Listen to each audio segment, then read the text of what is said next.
အဲ့တော့ကိုယ့်ရဲ့လုပ်ငန်းမှာနော်ကိုကနေရာတိုင်းနေ့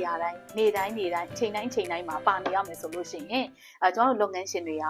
လုပ်ငန်းတစ်ခုကိုပိုင်ဆိုင်နေရတာမဟုတ်တော့ဘူးဆိုတော့အလုပ်တစ်ခုကိုပဲပိုင်ဆိုင်နေရတာပဲဖြစ်တယ်လို့ Michael E. Gerber ကပြောခဲ့တယ်အဲ့ဒါဘာလဲဆိုတော့ကျွန်တော်တို့ကလုပ်ငန်းရှင်တယောက်အနေနဲ့ကျွန်တော်တို့လုပ်ရမယ့်အရာတွေအများကြီးရှိတယ်daily operation တခုတည်းတွေလုပ်နေလို့မရဘူးကျွန်တော်တို့ networking တွေလုပ်ရတယ်ပြီးလို့ရှိရင်တခြား event တွေကိုကျွန်တော်တို့သွားပြီးတော့တော့ join ရတာရှိတယ်ဒီ supplier နဲ့ချိတ်ဆက်ရတာရှိတယ်နော် meeting တွေတက်ရတာရှိတယ်တခြားအဝယ်ပိုင်းတွေကိုစဉ်းစားရတယ်အယောင်းပိုင်းတွေကိုစဉ်းစားရတယ်အဲ့တော့ကျွန်တော်တို့လုပ်ငန်းရှင်တွေအနေနဲ့လုပ်ရတဲ့ area တွေတိတ်များတယ်အဲ့တော့လုပ်ငန်းရှင်တွေအနေနဲ့က daily operation မှာကိုကအသေးစိတ်အကုန်လုံးကိုလိုက်ပြီးတော့ဘယ်သူဘာလုပ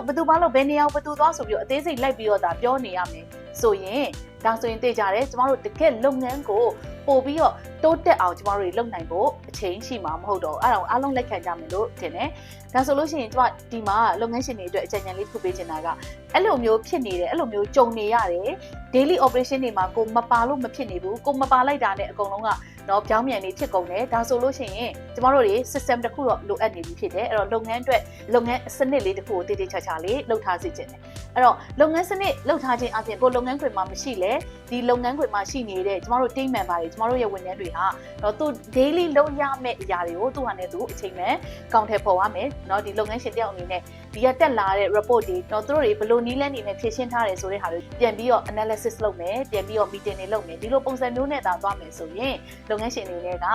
လုပ်ငန်းရဲ့နေရာတစ်ခါမှာကိုပါနေရမှာမဟုတ်တော့ဆိုတော့အဲ့ဒီလိုမျိုးဖြစ်ဖို့အတွက်ကျွန်တော်တို့မလုပ်ကြမလဲအဲ့တော့ကျွန်တော်တို့ရဲ့လုပ်ငန်းမှာကျွန်တော်တို့ရဲ့ team member တွေကိုတည်တည်ချာချာကျွန်တော်တို့ build up လုပ်ရမယ်ကိုယ့်ရဲ့လုပ်ငန်းမှာရှိနေတဲ့ဝန်ထမ်းတွေဟာကိုယ်နဲ့တကယ် vision တူတဲ့သူတွေဖြစ်ရသူတို့ကိုယ်တိုင် growth mindset ရှိရမယ်သူတို့ကိုယ်တိုင်တိုးတက်ခြင်းစိတ်ရှိရမယ်ဆိုတော့ဒီလိုမျိုးတွေရှိဖို့အတွက် self development plan တွေကျွန်တော်တို့ဆွဲရမယ်ဒီ system ထဲမှာဆိုလို့ရှိရင်ဒီဝန်ထမ်းတွေကိုကျွန်တော်တို့ဘယ်လို training တွေပေးမလဲသူတို့တွေလုပ်ငန်းခွင်မှာဒီပို့ပြီးတော့เนาะဒီစ조사လာအောင်ဘယ်လို motivation တွေလုပ်မလဲဒါတွေကိုလည်းကျွန်တော်တို့တွေ system ထဲမှာထည့်ဆွဲထားမှာဖြစ်တယ်ဆိုတော့အဲ့တော့ဝန်ထမ်းတယောက်တစ်ခါတည်းအလုပ်မလုပ်ဘူးเนาะကိုပြောထားတဲ့အတိုင်းမလုပ်ဘူးဆိုတာဒီ तू မလုပ်ချင်လို့မလုပ်တာဖြစ်ချင်မှဖြစ်မယ်အဓိက तू ဘာလုပ်ရမယ်မသိလို့လည်းဖြစ်နိုင်တယ်အဲ့တော့ဘယ်အချိန်မှာဘာလုပ်ရမလဲဘယ်သူတွေလုပ်ရမလဲဆိုတာသိဖို့အတွက်ဆိုကျွန်တော်တို့ဘာလုပ်ရမလဲဆိုတော့ standard operating procedures တွေเนาะကျမတို့ရဲ့ဘယ်သူပဲလုပ်ဘယ်အချိန်ပဲလုပ်ဘယ်နေရာမှာပဲလုပ်တပုံစံနဲ့ result တမတ်ထဲထွက်လာမယ် standard operating procedures တွေเนาะလုပ်ထုံးလုပ်နည်းတွေကျမတို့ရေးထားရမယ်ဒီ standard operating procedures တွေကလည်း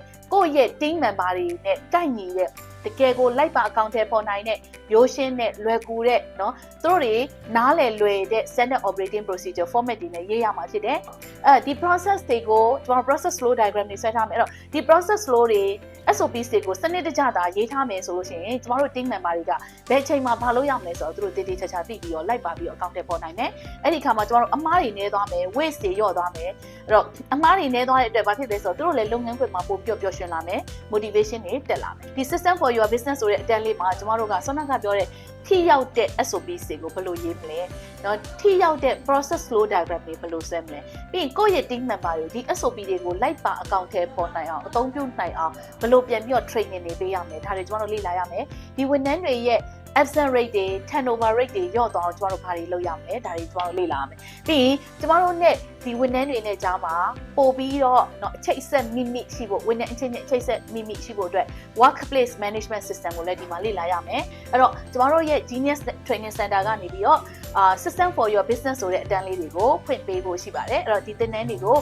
လာရောက်ပြီးတော့တက်ခဲ့တဲ့လုပ်ငန်းရှင်တွေလည်းအများကြီးတိုးတက်ပြောင်းလဲသွားကြတယ်လုပ်ငန်းခွင်မှာတော်တော်လေးကို area တော်တော်များများကိုလက်လွတ်လို့စပြီးတော့ရနေပြီဒီ system တစ်ခုရဖို့ဆိုတာကအချိန်ပေးပြီးဆောက်ရမှာဖြစ်တယ်အဲ့တော့ဒီ system ရှိရုံနဲ့မရဘူးကျမတို့ဒီ system ကိုလိုက်ပါအကောင့်ထဲပေါ်မယ်ကျမတို့ team member တွေရဲ့ attitude တွေ mindset တွေကလည်းကောင်းဖို့လိုအပ်တယ်မလုံမရှုံမပြုတ်ဆိုတဲ့ဝန်ထမ်းတွေနဲ့တောင်ဆိုရင်တော့ဒီ system ကအဆင်မပြေဘူးအဲ့တော့သူတို့ကိုယ်တိုင်လည်းကိုယ်နဲ့အတူတူလိုက်ပါပြီးတော့စ조사နိုင်တဲ့ growth mindset ရှိတဲ့တကယ့်ကို passionate ဖြစ်တဲ့ဝန်ထမ်းတွေကိုပါရအောင်ဘယ်လိုလုပ်ရမလဲဆိုတာကိုဒီသင်တန်းမှာလေ့လာရမှာဖြစ်ပါတယ်ဆိုတော့အားလုံးကို system for your business အတန်းကနေပြီးတော့ကြိုဆိုပါတယ်